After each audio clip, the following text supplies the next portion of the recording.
나이가 들수록 더욱 절실해지는 주제, 좋은 벗을 고르는 법에 관해 이야기하려 합니다. 얼마 전 시니어분께서 이런 사연을 보내주셨습니다. 저는 올해 67입니다. 평생 함께했던 친구가 있었는데 최근 들어 그 친구와의 관계가 무척 힘듭니다. 만날 때마다 자기 자랑만 늘어놓고 제 이야기는 들으려 하지 않습니다. 다른 사람들 험담도 심해졌고요. 40년 넘게 알고 지낸 사이라 끊기도 어렵고 그렇다고 계속 만나자니 마음이 불편합니다. 이 나이에 새로운 친구를 사귀기도 쉽지 않은데 어떻게 해야 할까요? 이 사연을 읽으며 참으로 많은 분들이 비슷한 고민을 안고 계시리라 생각했습니다. 나이가 들수록 친구의 의미는 더욱 깊어집니다. 자녀들은 각자의 삶을 살아가고 배우자와 단둘이 남는 시간이 많아지는 때 마음을 나눌 수 있는 벗 한 사람의 소중함은 이루 말할 수 없지요. 그렇다면 어떤 친구를 곁에 두어야 할까요? 2500년 전 공자께서는 이미 이 질문에 명쾌한 답을 주셨습니다. 공자는 논어에서 이렇게 말씀하셨습니다. 익자사무 손자사무 우직우량 우다문 이계 우편벽 우선유 우편령 손이 풀이하자면 이렇습니다. 유익한 벗이 셋 있고 해로운 벗이 셋 있다. 정직한 사람, 신의가 있는 사람, 견문이 넓은 사람을 벗하면 유익하다. 겉과 속이 다른 사람, 비위를 맞추는 사람, 말만 번지르한 사람을 벗하면 해롭다. 참으로 명확한 기준입니다. 먼저 유익한 벗을 살펴보겠습니다. 첫째, 정직한 사람입니다. 나이가 들면 사람의 본성이 더욱 선명하게 드러나게 됩니다. 어떤 이는 더욱 고다지고 어떤 이는 더욱 교활해지지요. 정직한 친구는 듣기 불편한 말이라도 진심으로 해줍니다. 자네 요즘 건강이 안 좋아 보이네. 술 좀 줄이게 하고 직언하는 친구 말입니다. 둘째, 신의가 있는 사람입니다. 약속을 지키고 비밀을 지켜주며 어려울 때 외면하지 않는 사람이지요. 나이 들어 병원에 입원했을 때 멀리서라도 찾아와 주는 그런 친구입니다. 셋째, 견문이 넓은 사람입니다. 이는 단순히 아는 것이 많다는 뜻이 아닙니다. 세상을 넓게 보고 다양한 경험을 통해 지혜를 쌓은 사람을 말합니다. 이런 친구와 대화하면 생각의 폭이 넓어지고 삶의 새로운 면을 발견하게 됩니다. 반면 해로운 벗은 어떤 사람일까요? 첫째, 겉과 속이 다른 위선자입니다. 앞에서는 칭찬하다가 뒤에서는 헐뜯는 사람 말입니다. 나이가 들면 이런 사람들의 본 모습이 점점 드러나게 됩니다. 둘째, 비위를 맞추는 아첨꾼입니다. 듣기 좋은 말만 골라 하고 잘못된 일에도 동조하는 사람이지요. 이런 친구는 결정적인 순간에 아무런 도움이 되지 못합니다. 셋째, 말만 번지르한 사람입니다.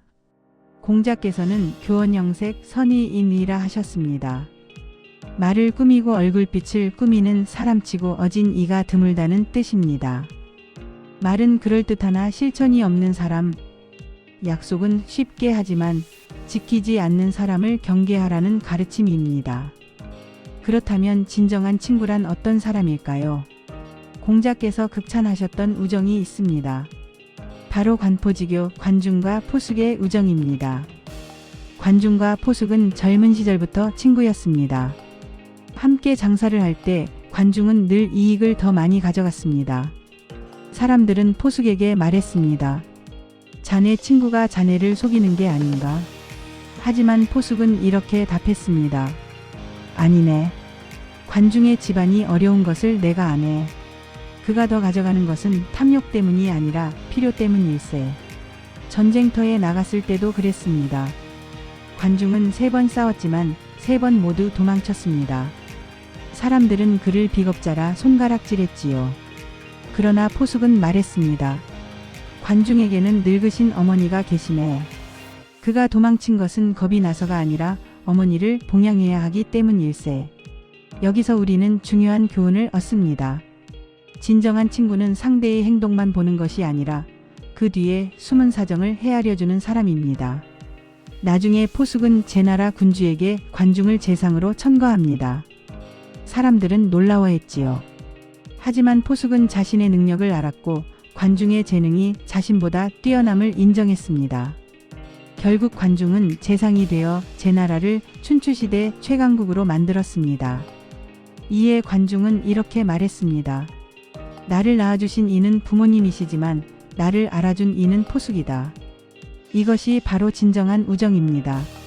상대의 부족함을 탓하지 않고 이해하며 상대의 장점을 질투하지 않고 인정하는 관계 말입니다. 며칠 전 72의 박 선생님을 만났습니다.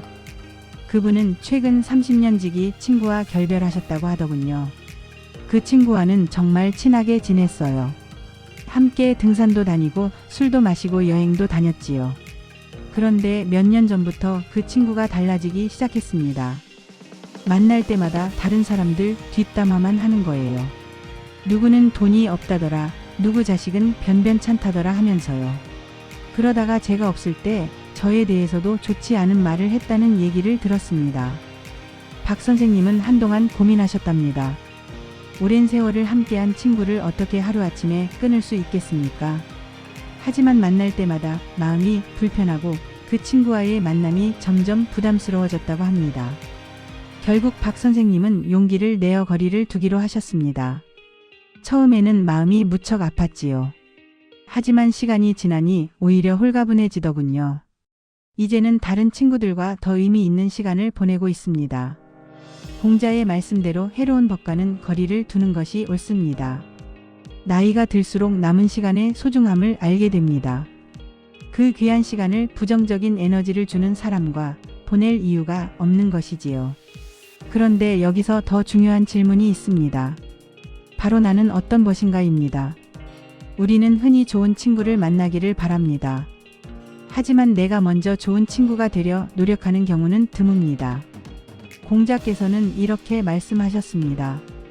자기가 서고자 하면 남을 세워주고 자기가 이루고자 하면 남을 이루어준다. 또한 이런 말씀도 하셨지요. 먼저 행하고 뒤에 말하라. 그것이 군자의 도리다. 말보다 행동이 앞서야 한다는 가르침입니다.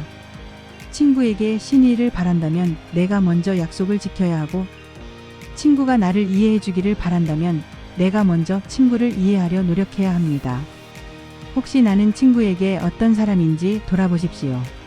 만날 때마다 내 이야기만 하지는 않는지, 친구의 어려움에 관심을 기울이는지, 친구의 성공을 진심으로 축하하는지 말입니다. 나이가 들면 자기 이야기만 하고 싶어지는 경향이 있습니다.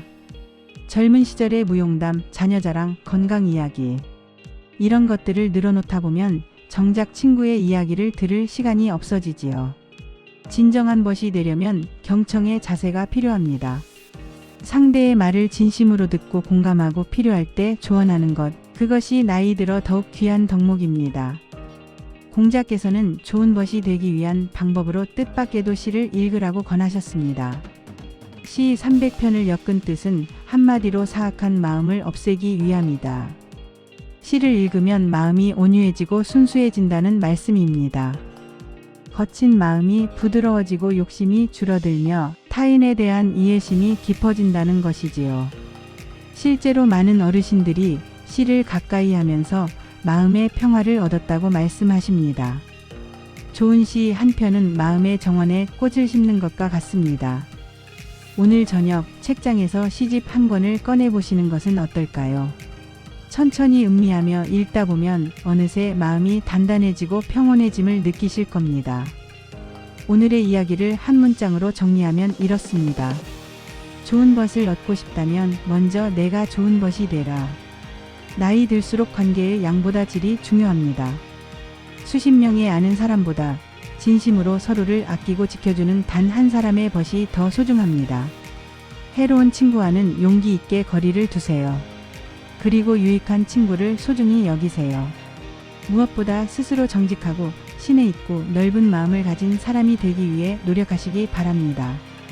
그것이 바로 공자께서 가르쳐주신 나이 들어 더욱 빛나는 삶의 지혜입니다. 오늘도 사색연구소와 함께 당신의 마음을 단단히 채우는 시간이 되셨기를 바랍니다. 구독과 좋아요는 더 깊이 있는 인문학 이야기를 만드는데 큰 힘이 됩니다. 고맙습니다.